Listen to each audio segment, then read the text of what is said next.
What's the most devastating insult you've ever received? I was 32 at my father's funeral when my mother pulled me aside during the reception. She'd been drinking, grief mixed with wine, when she looked at me and said, "You know, if I could trade you to have him back, I would," without hesitation. You were always his favorite anyway. And look where that got us. The room continued around us, people eating finger sandwiches, sharing memories, while my mother had just told me she'd trade my life for my father's. Not in the heat of an argument, not as hyperbole, but as a casual statement of fact at his funeral reception. "He wasted so much time on you," she continued, adjusting her black dress. "All those science fairs, soccer games, driving you to that special school. If he'd focused on his health instead of your success, he'd still be here. You killed him with your neediness." My father had died of a heart attack. He'd had genetic heart disease, smoked for 30 years, and refused to take his medication properly. But according to my mother, attending my high school graduation had somehow been the cause. I stood there, holding a plate of untouched food, while she listed every moment my father had chosen me over himself. "Remember when he skipped his cardiac appointment for your college interview? Or when he drove through that snowstorm for your stupid piano recital? Every choice he made for you took years off his life."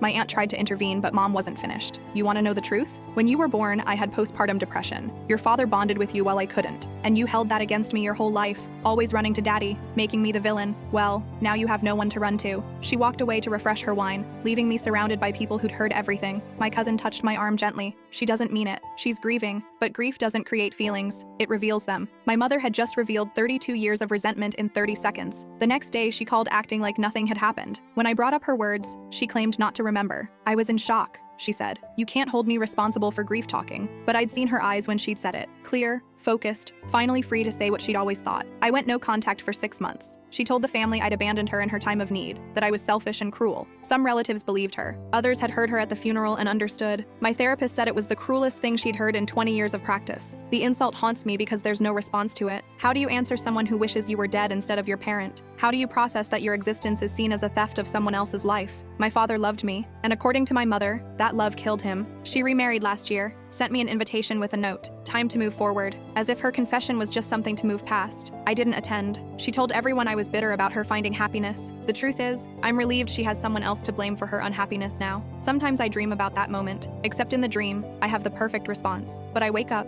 and I'm still the daughter whose mother would trade her for a ghost.